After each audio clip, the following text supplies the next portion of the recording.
Hi friends, ഞാൻ അവാസ്. എൻ്റെ വീഡിയോയിലേക്ക് സ്വാഗതം.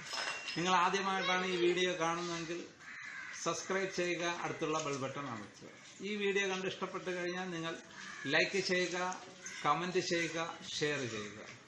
ഞാൻ ഇന്ന് ചെയ്യാൻ ഉദ്ദേശിക്കുന്നത് ഗ്രൈൻഡറിൻ്റെ ഡേഞ്ചർ വശത്തെക്കുറിച്ച് കുറച്ച് കാര്യങ്ങൾ നിങ്ങൾക്ക് പറഞ്ഞു തരാൻ വേണ്ടിയാണ്.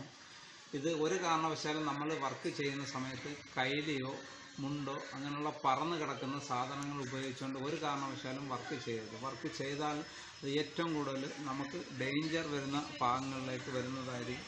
അതിൻ്റെ ഒരു വശം ഞാൻ കാണിച്ചതാണ്. നമ്മൾ ഇങ്ങനെ കട്ട് ചെയ്യുന്ന സമയങ്ങളിൽ ഈ കാറ്റടിച്ച മുണ്ട് ഇങ്ങനെ പറന്ന് ഈ ഗ്രൈൻഡറിൻ്റെ ഇടയ്ക്ക് വീഴാൻ സാധ്യതയുണ്ട്. ഈ ഗ്രൈൻഡറിൻ്റെ ഇടയ്ക്ക് വീണ് കഴിഞ്ഞാൽ മുണ്ട് കീറുകയും ചെയ്യും. അതുപോലെ ഈ സ്റ്റോണ് പൊട്ടി നമ്മുടെ ദേഹത്ത് വരാൻ സാധ്യതയാണ്. അത് ഒരു വശം. രണ്ടാമത്തെ വശം എന്ന് പറഞ്ഞാൽ നമ്മൾ കട്ട് ചെയ്യുന്ന സമയങ്ങളിൽ ഒരു കാരണവശാലും സെൻറ്ററിൽ നിന്നുകൊണ്ട് ഒരു കാരണവശാലും ഗ്രൈൻഡർ ഓണാക്കും. ഈ ഓണാക്കിയാൽ ഈ ഗ്രൈൻഡറിൻ്റെ ഫ്ലെക്സ് നമ്മുടെ കണ്ണിൽ അടിക്കുകയും ചെയ്യും. അതുകൂടാതെ നമ്മൾ കട്ട് ചെയ്യുന്ന സമയങ്ങളിൽ ഒന്ന് പാളിപ്പോയി കഴിഞ്ഞാൽ നമ്മുടെ ഈ സ്റ്റോൺ പൊട്ടി നമ്മുടെ ദേഹത്ത് വന്ന് മുറിയാനുള്ള. അടുത്തതായി നമ്മൾ ചെയ്യുമ്പോഴത്തേക്ക് എപ്പോഴായാലും ഗ്ലാസ് നമ്മൾ ധരിക്കേണ്ടത് ഇമ്പോർട്ടൻ്റ് ഒരു കാര്യമാണ്. ഗ്ലാസ് ധരിക്കുന്നതെന്ന് പറഞ്ഞാൽ ആ വൈറ്റ് ഗ്ലാസ് ധരിച്ചു കഴിഞ്ഞാൽ നമ്മൾ കട്ട് ചെയ്യുന്ന സമയത്ത് അത് ക്ലിയർ ആയിട്ട് നമുക്ക് കാണാൻ പറ്റുന്നതാണ്. ചെയ്യുമ്പോൾ നമ്മൾ ശ്രദ്ധിക്കേണ്ട ഒരു വേറൊരു വശം എന്ന് പറഞ്ഞാൽ ഈ ഗ്രൈൻഡർ ഒരു കാരണവശാലും ഈ സൈഡ് ഒരു കാരണവശാലും പിടിച്ച് ഇങ്ങനെ കട്ട് ചെയ്യരുത്. ഇങ്ങനെ കട്ട് ചെയ്ത് കഴിഞ്ഞാൽ കറക്കം മുമ്പോട്ടാവുമ്പോഴത്തേക്ക് ഇത് സ്റ്റോൺ പെട്ടെന്ന് തന്നെ പൊട്ടി തെറിക്കാനുള്ള ഒരു സാധ്യതയുണ്ട്. എപ്പോഴായാലും ശരി തന്നെ നമ്മൾ കട്ട് ചെയ്യുന്ന സമയത്ത് ഈ പൊസിഷനിൽ തന്നെ ഗ്രൈൻഡർ പിടിച്ചുകൊണ്ട് തന്നെ നമ്മൾ കട്ട് ചെയ്യണം. ഇങ്ങനെ ചെയ്താൽ മാത്രമേ കറക്റ്റായിട്ട് കട്ടിങ്ങും ആവും, കറക്റ്റായിട്ട് നമുക്ക് പിടിക്കാനും പറ്റും. അതൊന്ന് കാണിച്ചു തരാം. ആണെന്നുള്ളതൊന്ന് കാണിച്ചു തരാം. നമ്മൾ തിരിച്ച് പിടിച്ചുകൊണ്ട് ഓണാക്കുമ്പോഴത്തേക്ക് ഇത് കാണിച്ചു.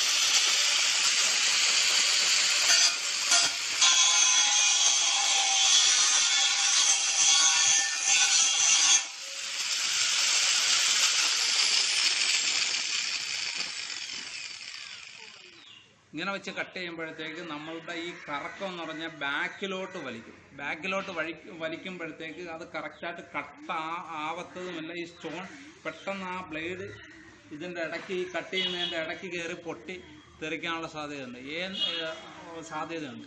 എപ്പോഴായാലും നമ്മൾ ഈ കൈ ഇങ്ങനെ പിടിച്ചുകൊണ്ട് തന്നെ സ്റ്റോൺ നമ്മുടെ ഈ ഭാഗത്താണ്.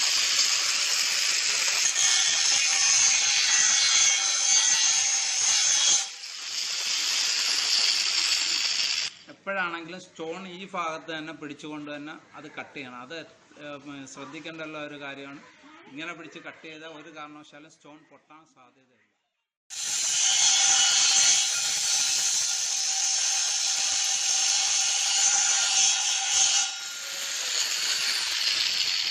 ഈ കട്ടിങ് എന്ന് പറഞ്ഞാൽ ഡേഞ്ചർ കട്ടിങ് ആണ്. എപ്പോഴും ഒരു കാരണവശാലും നമ്മൾ സെൻറ്ററിലിരുന്ന് ഒരു കാരണവശാലും കട്ട് ചെയ്യാൻ പാടില്ല. കട്ട് ചെയ്ത് കഴിഞ്ഞാൽ നമ്മളെ കണ്ണിൽ ഫ്ലെക്സ് തെറിക്കുകയും ചെയ്യും. അത് ഒരു കാരണവശാലും നമുക്ക് ആ ബ്ലേഡ് ഒന്ന് ഉടക്കി കഴിഞ്ഞാൽ പൊട്ടി നമ്മുടെ ദേഹത്ത് വീഴുകയും ചെയ്യും. അങ്ങനെയല്ല കട്ട് ചെയ്യേണ്ടത്. നമ്മൾ കട്ട് ചെയ്യേണ്ടതെന്ന് പറഞ്ഞാൽ എപ്പോഴായാലും ഒരു സൈഡിലോട്ട് ചരിഞ്ഞിരുന്ന് കൊണ്ട് തന്നെ കട്ട് ചെയ്യണം. അത് ഞാൻ കാണിച്ചു തരാം. ഈ പൊസിഷനായിരിക്കണം അത് കട്ട് ചെയ്യേണ്ടുള്ള ഒരു രീതി.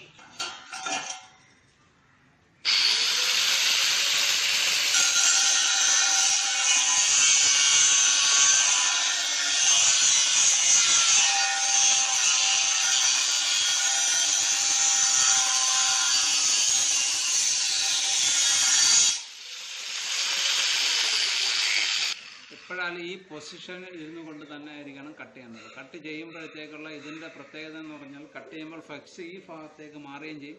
സ്റ്റോൺ അഥവാ ഉടക്കി പൊട്ടിക്കഴിഞ്ഞാലും നമ്മുടെ ദേഹത്ത് തട്ടാതെ സൈഡിലോട്ട് മാറുകയും ചെയ്യും. ഗ്രൈൻഡറിൻ്റെ അപകടത്തെക്കുറിച്ചുള്ള ഒരു വീഡിയോ ആണ് ഞങ്ങൾ ഇട്ടത്. നിങ്ങൾ ഇഷ്ടപ്പെട്ടെങ്കിൽ ലൈക്ക് ചെയ്യുക. അടുത്ത നിങ്ങൾക്ക് ഉപകാരപ്രദമായ ഒരു വീഡിയോയുമായിട്ട് ഞങ്ങൾ ഉടനെ എത്തുന്നതായിരിക്കും.